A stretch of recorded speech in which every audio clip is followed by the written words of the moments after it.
Guess what, Miss Strong? Not just take your camera. Yep, camera's on. All right, let's get started. I'm going to pass out the syllabus.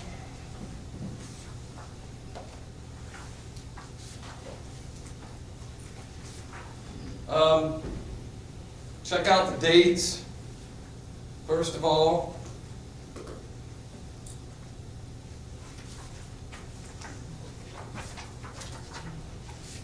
There you go, Amy.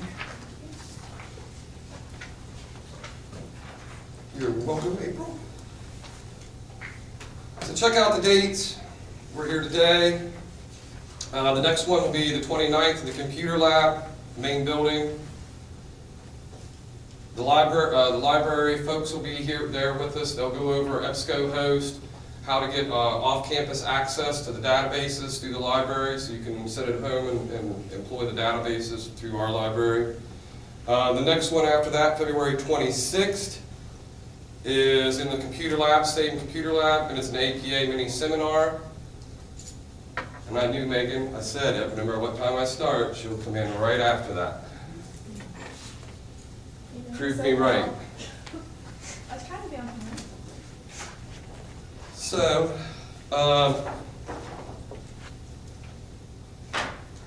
we have the APA mini seminar, and then on March 11th, Friday, March 11th, we have resume and employment skills and WVUP career services. You need to bring your resume with you. You need to have it both in print for her to look at. All right, and you need to have it electronically, whether you have it on a drive stick, you have it saved on your email, as an attachment, you just go in there and pull it off your email. However you want to bring it, but you need to bring a hard copy that day so she can look at it, and you need to bring it electronically. Why? Because you're going to upload it to the WVUP job opportunities, career site, blah, blah, blah. So you need to bring that in that fashion, in that form. The big day, May 2nd, 11 a.m. to 2 p.m. Notice it goes to 2 p.m. However long it takes us to get through them. The time on the speeches is in here, but sometimes potty breaks and people get hungry or have a technical malfunction, so the room is reserved till 2 p.m. to get everybody done. All right. If you have a guest coming, your client, we'll get into that in a minute. If you have your client coming, then you want to talk to them, and if they're going to, if they can't be here at 11, but they can be here at noon, or they can be here at 1 or whatever, you want to let me know, and we will schedule your time. First come, first serve on that. If you come to me and say, hey, my client's they can only be here from 11 to 11:30, and they got to be at another blah, blah, blah, and I schedule you, and somebody else comes and says the same thing, I'll be like, hey, they beat you out, early worm gets to, early bird gets to worm. I've only had that a couple times, and that was when, I don't know, we've had the FBI here as observers, as clients and observers, and we had that scheduling kind of thing arise. So just let me know if that becomes a issue for you, and we'll take care of it. I'll put out an email as soon as you schedule it. I'll be like, Kira scheduled 11:30 because her client needs to get back to blah, blah, blah. And then everybody will know it's taken. All right, let's go through the catalog description. Let's get started on this. This is a little bit to go through. This is a semester-long project revolving around a problem or issue the student has found in the field of criminal justice from a client, all right, who is a criminal justice professional. Examples are police, law enforcement, courts, probation and parole, corrections and rehabilitation. Correction and rehabilitation is pretty far-reaching, all right? Any program that goes through the courts that helps rehabilitate offenders is fair game, all right? You want to research the client's problem and solutions for the client's problem, accumulating into a scholarly meta-analysis project paper and oral defense presentation that identifies said problem, so it's outlined in your paper right there. Identifies said problem, explains it, and offers a solution to the problem from an empirical, evidence-based perspective. What the heck does that last part mean? You better have the evidence to back it up. Nobody cares about hearing your opinions in this. They don't. This is evidence. you are going to go out, find a client. Hopefully, you have thought, when you did internship, you went to the agency that you were thinking about trying to get into when you graduated with your bachelor's degree. If not, that's okay. But this is where you should be going back to that internship, to that place where you're like, hey, this is where I want to work. You go and interview them, say, hey, for my bachelor's degree, I have to find a problem that you encounter at work and that you've always thought about, but you never have time to do anything about, or you thought about it a lot, but you never could gather the evidence to show your boss, you know, the director of corrections or whatever. So you're going to have to interview them. That's your first step, is to find your client and interview them. Now they might give you one problem and stick with it, and you're thinking, I can't research that problem. It's too big, it's too small, it's already, you know, for whatever reason you're thinking back in your mind, that's not a good one for me because it's already been done, it's way too big, it's too political, he or she's using, it's a political thing, question. So always when you go in to interview them, say, I need to interview and find 2 or 3 problems. And then what I'm going to go do is I'm going to do some research and I'm going to pick one of those 3 that I can help you with.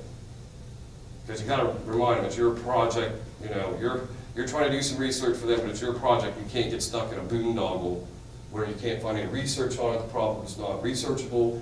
For whatever reason, get 3 problems from them. All right? Because you don't want to go back and research. You don't want to go and interview your client, do a little bit of research, come to me and go, Mr. Wharton, I went and seen the sergeant, I only had 1 day to see him, he gave me 1 problem, and I've been thinking about it for a week, and I'll be like, yeah, you're right. They gave you a terrible problem, all right? Or an issue. You should have interviewed them and got 3. Now you wouldn't be stuck in this, because I can't help you. You have to go back and re-interview that. Well, it's going to take me another week, they're really busy, I could. So your first hint I'm going to give you is to make sure that you get 3 issues from your client. Because you're going to come back here, think about it, talk to your other classmates, talk to me. You guys should be communicating with each other like, oh my, this, and they'll help you. You'll be like, this is the one you want to do. I can see your whole project here. This one, man, that's like, you're going to be bogged down. It's too small. It's too big. It's too, whatever. Pick your best problem, first off. And you got to back it up with evidence. That's what, if you go to the very back of your syllabus, there's some definitions. Meta-analysis, all right? There's a link to it. Empirical, based on and concerned with or verifiable observation or experienced scientific studies rather than theory or pure logic, providing considerable empirical evidence to support their argument. Evidence-based perspective. There's a link to it. Client, I define what a client is. Person working in the criminal justice field, there it is. This is what I just talked about, finding your client. So if you forget what I said today, go back to the last page, look at your definitions I put down there, and look at that bottom part there. I explain what to do, get you started, because a lot of people will like freeze. What do I do? What do I do? First things, find your client and interview them. All right?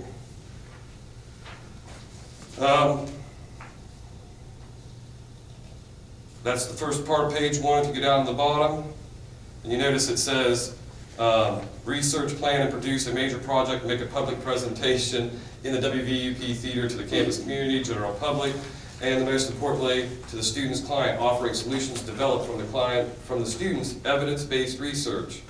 All right, you should be, you know, when you're giving this presentation, when you interview the client, you should be, I know a lot of you are going to go, I ain't saying that, you should be asking them to come to your presentation.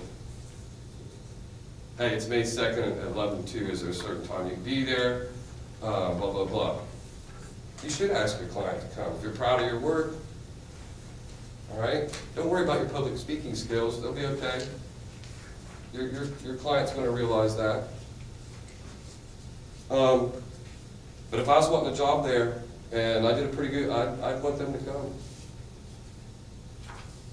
It's worked out for like 2 or 3 of our students. They've got job opportunities. One was with the FBI, is like tagged them once is following their next move because they're going on in school and they're working with them as they go into graduate school.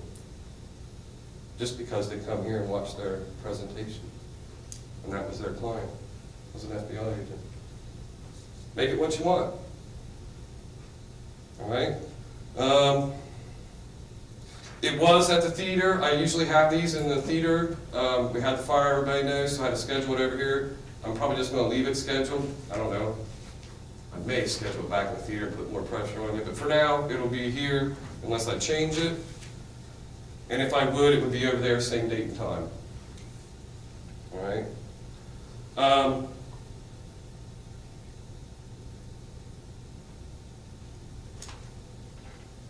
This course is designed to help scholars achieve the following outcomes: enable students to work independently. You can email me, you can text me, but this syllabus lays out the whole thing. When after I go through it today and you didn't ask me any questions, shame on you. Ask me questions today, because you're pretty much on your own, except for those mini seminars. And yes, you can ask me in between, and you can ask me at the mini seminar, but you need to keep self-paced. This will tell you what you need to be doing. First thing is to find that client and get out there and interview them for 3 problems. Then you can come back here and pick your nose for a minute and scratch your head and for a week or so and think. Do some Google searches. Talk to your other friends. Here's my 3 problems. Which one should I run with? You've got some time then. My first thing I'm telling you is get out there and find your client. Interview them and get 3 problems. Then you can sit back here for a week and talk to everybody and mull it over before you get into it. Don't do it the other way around. Wait 3 weeks, interview somebody and rush into it. Because then you're going to do all this research. You'll be like, oh crap, I'm 2 weeks into research. And I just now realized that this problem's. All right? I see that happen. Every capstone, at least one student does it. Right? So I'm warning you. You work independently, enhances the student's skills, written, verbal, and nonverbal communication, makes available a variety of quality experimental learning opportunities on and off campus, providing a basis for professional expertise and identity, provides means for students to acquisition. You guys can get all that. Dropping down to the second part, page 2. Again, shortly after beginning the semester, each student selects an off-campus client with whom they will work with the entire semester on developing and producing a major senior project. The major project is geared towards solving a problem or issue. I can't bold this enough. Your client believes to be an issue or problem they face as a criminal justice professional while carrying out their duties at work. Contacting and selection of it, and you have this as I sent it to you in email form as a PDF or as a Word document. These are highlighted, so it's even more bolded out to you. Contacting and selection of the client as well as the topic of the project or the individual responsibility of the capstone scholar. Formal contact and final approval of the client and the problem issue rests with the instructor. So you need to let me know after you interview them and you've decided what your problem is. You're going to let me know. We'll get into that. What your client's issue, the problem you're going to tackle is. Generally, I approve them. One, I will not approve, and I'm just going to tell you right off the bat because me and Andrew talked about this. If you go and interview a police officer and they say the public has a bad perception of us and I need you to tackle that problem, that's one we don't handle. For obvious reasons. All right? Just tell them, hey, I can't do that one. Professor already took that off the table. We had too many last semester, and they did. Every police officer, we have a bad. I was like, yeah, you guys are feeling the heat. The public's a little mad at you right now. And they're not mad at, they're mad at, the public's mad, but they should only be mad at like 10% or less of police officers, but they're out there. And then, like I always say, that 10% makes the whole barrel stink. Police officers don't think so, but the public does. When they smell that barrel and they know there's 10%, the whole barrel stinks to the public. So don't get into that one with just get that right off the table, because what you're going to do is you're going to hurt his feeling or her feelings. All right? And I don't have time to bring them in and sit them down like they're learning about all, and I just don't need any hurt feelings by police officers out there right now. So just avoid that one like play. Go, okay, write it down and ask for 2 more or 3 more problems that they face. Because all that is asking for you to do a media campaign for them. And that's not what the project's about.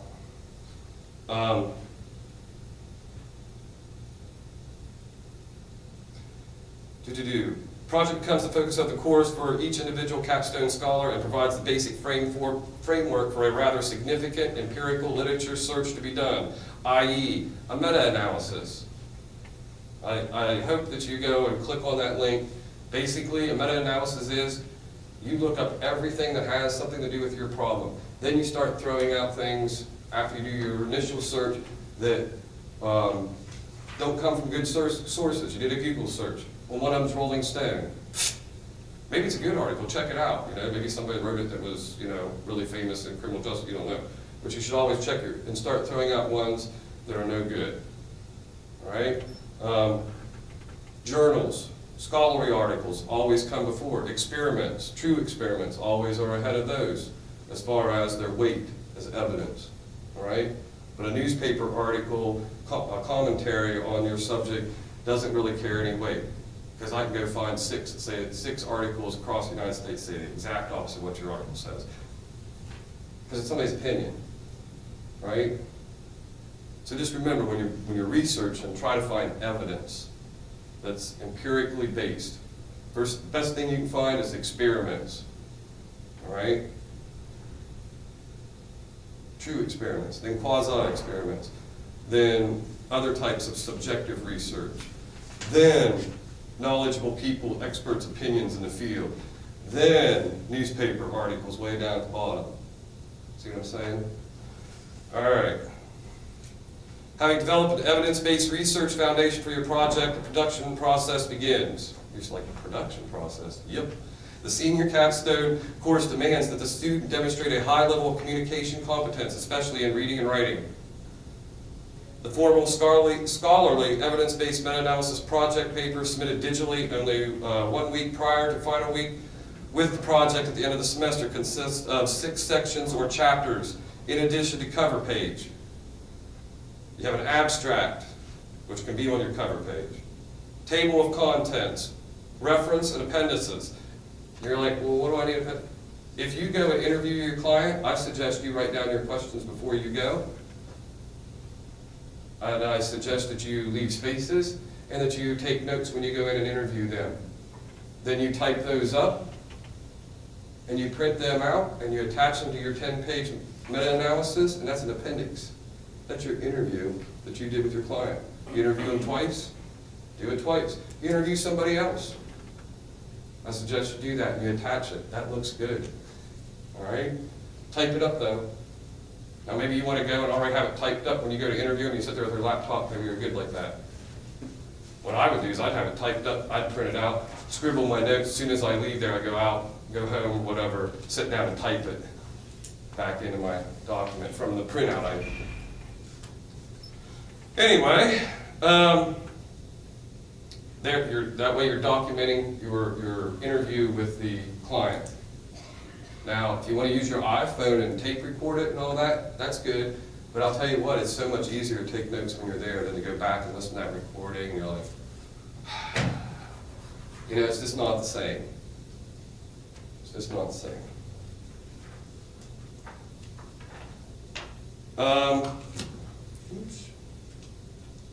Appendices. An introduction and table of contents, references, and appendices. Remember, references should say reference, not works cited or any of that good crap. Bibliography. Remember to stick to APA rules. The first part should be an introduction and description of the client or their issue or problem. Here the student explores the problem presented by the client and articulates the goal of the project. This is your paper we're talking about, right? The same thing that we're talking about here, we're going to repeat pretty much when I get into being up here on stage and doing the presentation. It's the same thing, the same kind of outline. A section of analysis and description of the actual project.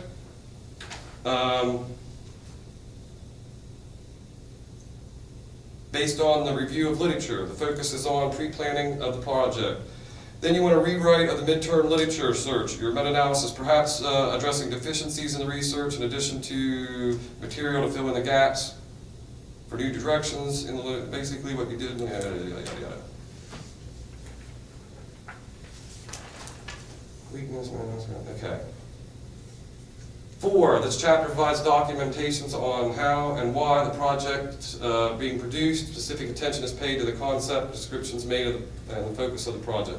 These are just chapters you can do in your paper. They're not mandatory or anything, it's just an outline.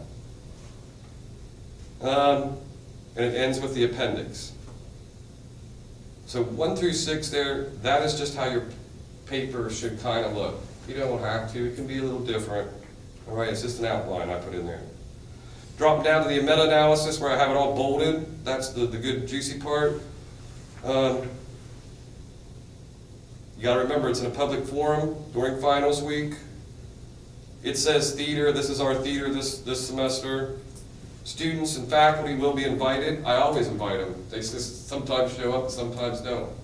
Last, because I was over here, I had no guests, I had 1 guest.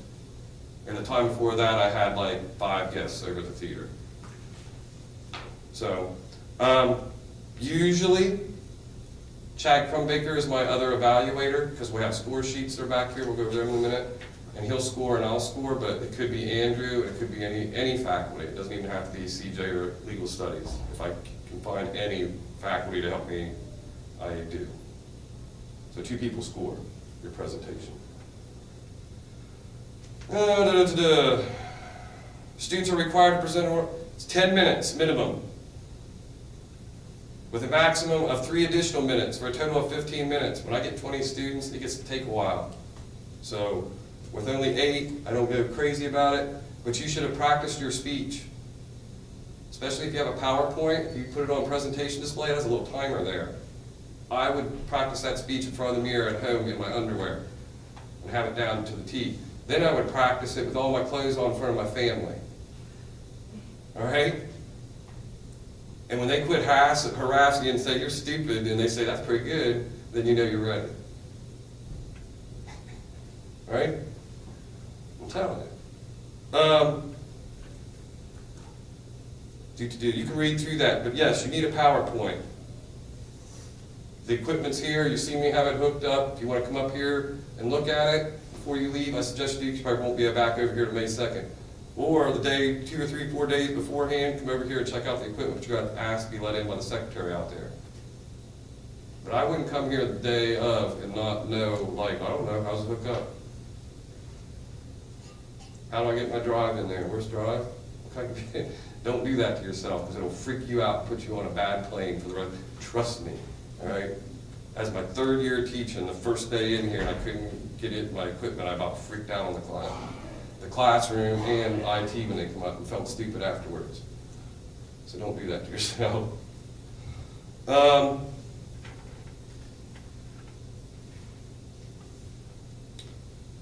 You must register and complete the major fields test. I believe these are right. I believe I put these in here correct. Yes. Spring major field tests are as follows: March 11th at 9:30 to 11:30 and Thursday, March 17th from 2 p.m. to 4 p.m. If you have any questions about that, you need to get a hold of Andrew Walker, our CJ coordinator, and register with him, right? Huh? It's the major field test. We do it before you get your certificate, before you get your associate's degree, before you get your bachelor's degree. Well, right at the end, how are you going to put it? It measures your knowledge in certain things like research methods, math, but mostly about CJ things, different topics, criminal theory, and we use it to see how well we are teaching. When you come in here, Kira was this smart about, same, and she takes the same test now, and she's getting her associate's degree. She should be a little smarter. When she takes her bachelor's, she should be a lot smarter. And we want to see how much smarter she got. And that tells them, hey, I'm doing a good job teaching her. Or, I need to boost my game up. She got smarter, but it was like 2 points. Gee, Yeah, she did 20. I'm greedy. I want more points. I will tell you something, because people always ask, if I want to be a police officer, correctional officer, why do I need a bachelor's degree and stuff? Walter Stroop, when he came to the conference, I answered this the best that I could. I wish you guys would have went to the West Virginia Criminal Justice Educators Conference. But anyway, one of the things that he said to that is a statistical fact that officers, he was talking specifically police officers, officers who have a bachelor's degree or higher have, I forget, it was like 2/3 less complaints by the public and are involved in officer-involved shootings. Everything bad that goes on with police officers, the officers who have degrees are not involved in that. And he said the reason that is because in college we teach you to think. There's rules and laws, and then there's reasons because people break rules and laws. Like the Dirty Harry problem. What do I do if a bomb's going to go off right now? It's a missile, and I have to carve here his eyes out to get the answer to save 1 million people. But on a normal day, that would be a really bad thing for a police officer to do to her. You know, even if I was saving one person, I'm probably still going to go to jail because I tortured you to save. But if I save millions, I might be the national hero. You have to think through. Ethics are kind of sometimes on a scale, and that's hard to put to people. If I want to save millions, I might have. You know, it's okay to maybe kill one. If I'm going to kill somebody just to save one other person, is it okay? That's the Dirty Harry problem that police officers, you know, sometimes get into. I never had a Dirty Harry problem in my 15 years on the force, but I realized by being a police officer that it can happen. You get in those situations. You just hope you never do.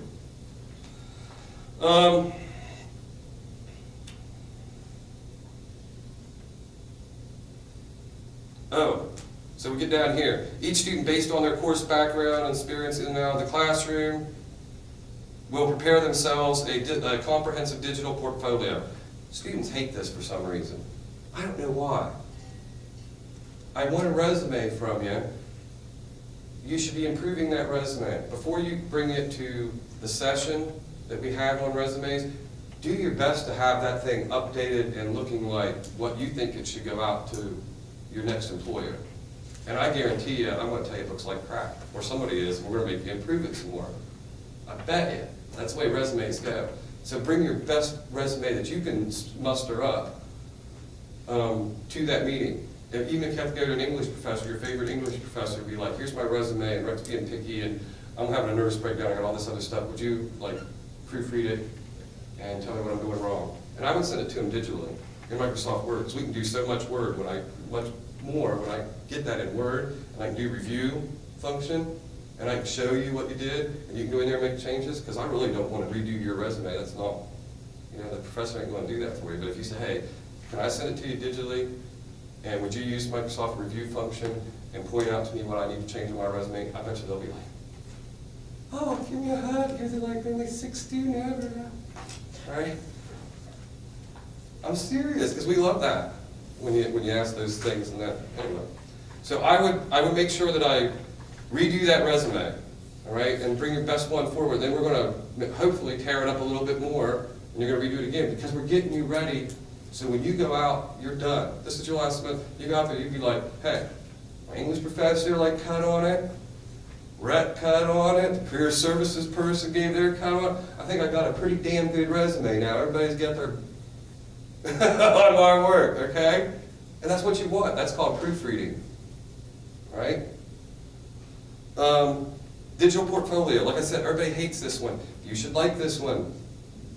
A lot of my students, I notice, and I'm trying to get them to think bigger than this, if I can't get a job in Wood County or within 50 miles of Parkersburg, I probably just won't get a job in law enforcement or corrections or rehabilitation or what, in the CJ field. Please, you should be thinking state and federal. All right, because you put your name in that pool, you got lots more chances, especially if you're thinking about forensics.